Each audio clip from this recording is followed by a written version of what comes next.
खुलुमबाय स्टुडिअ दं आङो राकेश रामसियारि बे समाव मोनसे गिख्रंथाव आरो मोनसे गिदिर खौरां नोंथांमोननि गेजेराव होनो नागिरदों। नोंथांमोना मिथिगौ दि आसामनि उमरांसु बे उमरांसु ट्रेजेडिनि जाथायखौ नोंथांमोना मिथिगौ। मोनसे दुखु गोनां जाथाय जादोंमोन उमरांसु आरो बे उमरांसुआव गासै 9 मावसाफोरनि गेजेराव 4 मावसाफोरखौल' बे समाव बोखांनो हाबाय आरो बे जाथायखौ नोंथांमोना मिथिगौ।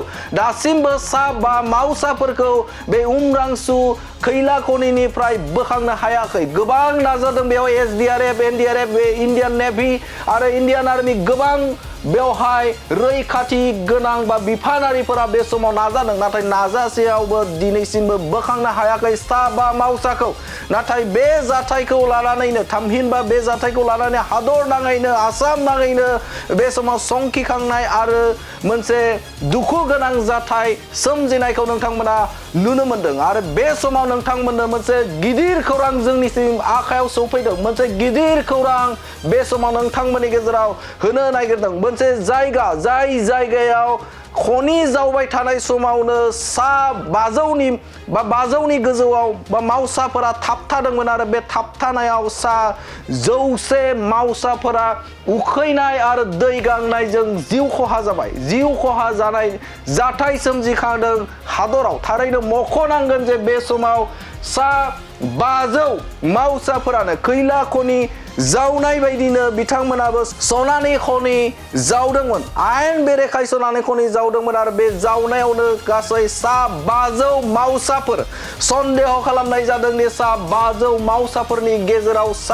100 मावसाफोरा उखैहाब आरो गांहाबजों 100 मावसाया बे समाव जिउ गोमानाय खौरां जोंनिसिम सफैदों। थारैनो मख'नांगोन जे बे समाव उमरांसुनि जाथायखौ नोंथांमोना खोनादों, नाथाय बे समाव आरोबाव बेनिख्रुइ दुखुनांथाव जाथाय नोंथांमोननि गेजेराव बे समाव फोरमायबाय दं। थारैनो मख'नांगोन जे मोनसे सनानि खनि जावबाय थानाय 500 मावसा, बे मावसाफोरनि गेजेराव 100 मावसाया बे समाव जिउ गोमानाय खौरां जोंनिसिम सफैदों। थारैनो फारि फारि फोरमायगोन जोंनि ब्रेकिंनि गेजेरजों। नंगौ, आयेन बेरेखा खनिफोर जावनाय दन्दराव उखैनाय आरो दै गैयैनि जाहोनाव खमैबो 100 मावसाफोरा जिउ खहा। आयेन बेरेखा खनि जावना थांनानै गोबां दानसिम हा सिङाव थाबथानानै दं गोबां मावसाफोर। दाबि खालामदों दि खमैबो 500नि बांसिन मावसाफोरा जिउजों जुजिगासिनो दं।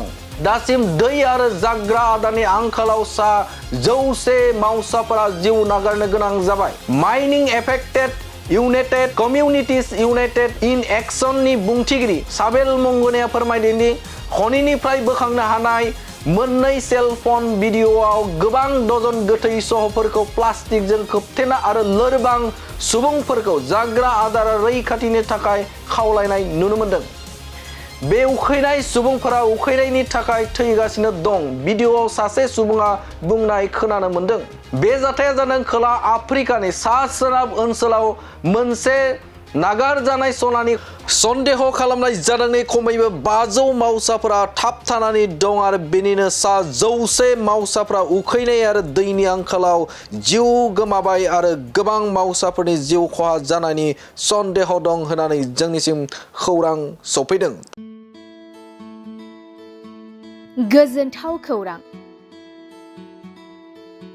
क'क्राझार सहरनि जेडि र'डजों नांजाबनाय गोजोनपुरी रयेल इनफिल्ड श'रुमनि गोजौआव थानाय सेन्ट्रेल भारत सेबक समाजजों गनायथि होजानाय आइ आफा बिएम इनस्टिटिउट अफ पेरामेडिक्सआ नोंथांमोननो लानानै फैदों देहा जोथोन लाखिनायनि माखासे आयदा। लोगोसे 2025-26 मायथाइनि मुं थिसननाया सोलिगासिनो दं आरो फैगौ जोबथा फेब्रुवारि दानसिम मुं थिसननाया सोलिबाय थागोन। 10 थाखोनिफ्राय 12 थाखो उथ्रिसारनाय बिजाथि एबा फरायसाफोरा बे पेरामेडिक्सआव गावारि सोलोंथाइखौ लानो हागोन। क'क्राझार सहरनि गोजोनपुरी एबा गांजेमा बाजारजों नांजाबनाय आइ आफा बिएम इनस्टिटिउट अफ पेरामेडिक्सआ नोंथांमोननि थाखाय गोदान मुं थिसननाय आयदाफोरा जाबाय BSS Diploma in Medical Laboratory Technology, BSS Diploma in Operation Theatre Technology, BSS Diploma in First Aid and Patient Care आरो BSS Diploma in X-ray and Imaging Technology। बेफोर कर्सखौ 2 बोसोरनि गेजेरावनो आबुं खालामनानै BSSजों गनायथि होजानाय डिप्ल'माखौ लानो हागोन। लोगोसे गासैबो डिप्ल'माखौ लानायनि उनाव सोरखारि साख्रि मोननायनि सुबिदाबो दं। जुदि नोंथांमोना बेफोर कर्सनि थाखाय गोदानै मुं थिसननो गोसो दङब्ला आइ-आफा BM इन्स्टिटिउट अफ पेरामेडिक्सनि 9395899391 एबा 9821663110 मबाइल नम्बराव थोंजों सुरात लाहरनो हागोन।